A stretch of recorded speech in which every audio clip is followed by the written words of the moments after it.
हमसे जुड़ने के लिए और वीडियो देखने के लिए चैनल को सब्सक्राइब करें और बेल आइकन को जरूर दबाएं। सच्चिदानंद रूपाय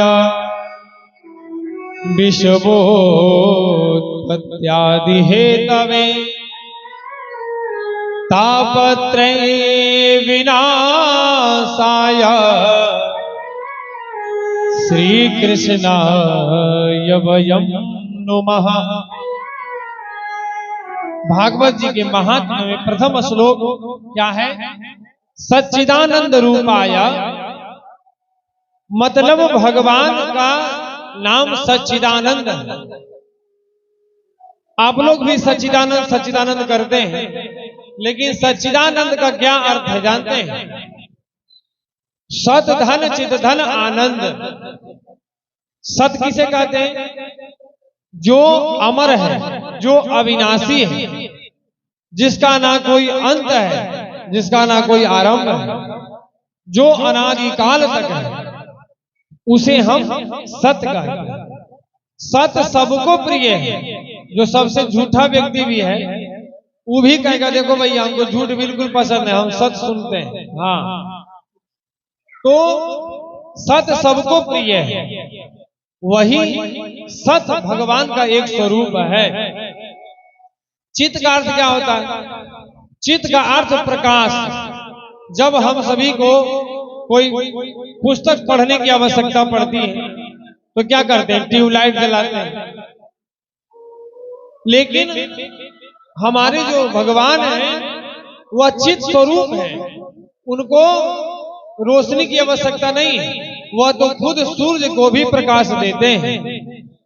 तो भगवान का एक स्वरूप प्रकाश है, उसे हम चित्त कहते हैं। आनंद क्या है? सत चित आनंद। देखिए, सुख और आनंद दो अलग अलग शब्द हैं। सुख क्या है? भौतिक है। और आनंद क्या है? आध्यात्मिक है। सुख का उल्टा दुख हो सकता है, लेकिन आनंद का उल्टा कुछ नहीं होता। जैसे एसी कमरे में आप शयन करिए, खूब मतलब सुख मिलेगा, आनंद तो नहीं, सुख मिलेगा। अब वही लाइट कट जाए तो वही एसी दुख देने वाला हो जाएगा। तो भौतिक जितना वस्तु है वह अगर सुख प्रदान करेगा तो वह दुख भी प्रदान करेगा। लेकिन आनंद जो है वह इसका उल्टा कुछ है ही नहीं। आनंद अपने अंदर है। भगवान से प्रेम करने पर ही आनंद की अनुभूति होती है। तो भगवान कहते हैं ना कि नंद घर आनंद भयो जय कन्हैया लाल की। कहां कहते कि नंद घर भगवान भयो? नहीं, नंद घर आनंद भयो, मतलब भगवान का एक रूप आनंद है। सच्चिदानंद रूपाय विश्वोत्पत्त्यादि हेतवे। भगवान विश्व के उत्पत्ति के कारक हैं, जिनसे यह संसार बना, जिन्होंने बनाया और जिनमें यह पुनः विलीन हो जाएगा, उनका यह कार्य है। विश्वोत्पत्त्यादि हेतवे। उसके बाद कहते हैं तापत्रय विनाशाय। तीन ताप क्या है? तापत्रय मतलब तीन प्रकार के ताप। तो कौन सा तीन प्रकार के ताप है? तो गोस्वामी तुलसीदास जी कहते हैं दैहिक दैविक भौतिक ताप। दैहिक दैविक भौतिक ताप राम राज का हो नहीं व्यापा। राम राज का हो नहीं व्यापा। दैहिक दैविक भौतिक, ये तीन प्रकार के ताप। दैहिक ताप क्या है?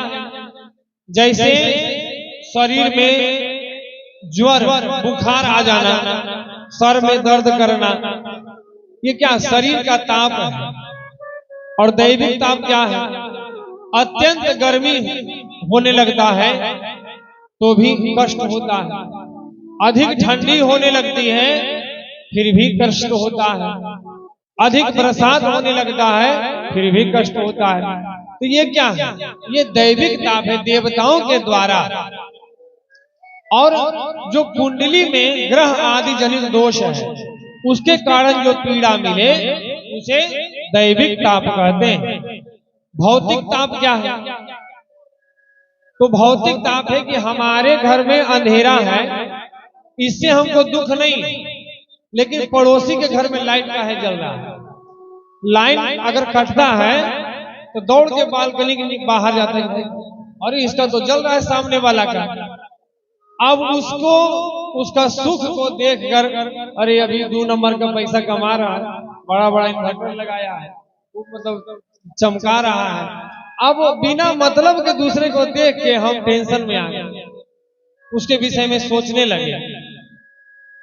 तो इस प्रकार से भौतिक ताप परेशान करता है। तो अगर गोविंद की कृपा हो जाए तो कहते हैं तापत्रय विनाशाय, जब ठाकुर जी की कृपा हो जाएगी आप पर तो यह तीनों प्रकार के ताप से मुक्त कर देंगे। देखिए यहां एक भी सुखी नहीं, क्योंकि संसार दुख रूप है। हमें भ्रम होता है कि हमको 1 करोड़ रुपया मिल जाएगा तो हम सुखी हो जाएंगे, ये क्या है? भ्रम है। जैसे आप दोपहर के समय बस पर बैठिए, शीशा उसका सामने केबिन में, और रोड पर देखिए तो पानी छलकते नजर आएगा, और जब वहां पर जाइएगा तो कुछ नहीं, उसी को बोलते हैं मृग तृष्णा। तो हमें लगता है कि 2 करोड़ हो जाएगा तो हम सुखी हो जाएंगे, लेकिन इसको भ्रम है, सुखी कोई नहीं है। कहते हैं कोई तन दुखी कोई मन दुखी, कोई धन बिन रहत उदास। कोई तन दुखी कोई मन दुखी, कोई धन बिन रहत उदास, थोड़े थोड़े सब दुखी, सुखी राम के दास। कोई तन से दुखी है, बड़े बड़े सेठ जी के घर जाते हैं तो देखते हैं क्या कि रोटी दाल खा रहे हैं, तो हमने पूछा कि सेठ जी, और इतना वैभव करोड़ों का टर्नओवर आपका है, आप रोटी दाल खा रहे हैं? सेठ जी कहते क्या करें महाराज, ज्यादा घी चुपड़ कर खा लूंगा तो ब्लड प्रेशर हाई हो जाएगा, डॉक्टर मना कर दिया है। अब कोई तन दुखी कोई मन दुखी। सेठ जी चाहते थे कि अपना बेटा का विवाह अच्छे खानदान में करूंगा, बड़े घर में, अब बेटा जो है नौकरानी को लेकर भाग गया। अब मन में नाना प्रकार की चिंता, कभी बेटा नहीं सुनता, कभी बेटी नहीं सुनती, कभी यह चाहते थे कभी वह चाहते थे। तो कोई मन दुखी, कोई धन बिन रहत उदास। अब किसी के मन में खूब है कि हम भी भागवत जी करावे, लेकिन पैसा है ही नहीं, बेचारा दिन भर कमाता है 500 रुपया, अब उसी में खुद खावे की पत्नी खिलावे, बाल बच्चा पाले। तो कोई धन बिन रहत उदास, थोड़े थोड़े सब दुखी, सुखी राम के दास। जिसके अंदर भगवान राम की कृपा हो जाए तो वह सबसे सुखी व्यक्ति है। कहते हैं कबीरा सब जग निर्धना, धनवंता नहीं कोई, अरे धनवंता सोई जानिए, जाको राम नाम धन हो। तो सबसे बड़ा धन क्या है बताइए? सबसे बड़ा धन क्या है? राम नाम। वह धन आप जो यहां बैठकर हरिनाम संकीर्तन करेंगे, आपके जीवन का सबसे बहुमूल्य क्षण है। राम जपो अनुराग से, सब दुख डारे धोए, विश्वास से हरि मिले लोहा भी कंचन होए। राम किसी को मारे नहीं, ऐसे पापी नहीं मेरे राम। अपने आप मर जाते हैं करके बुरे काम।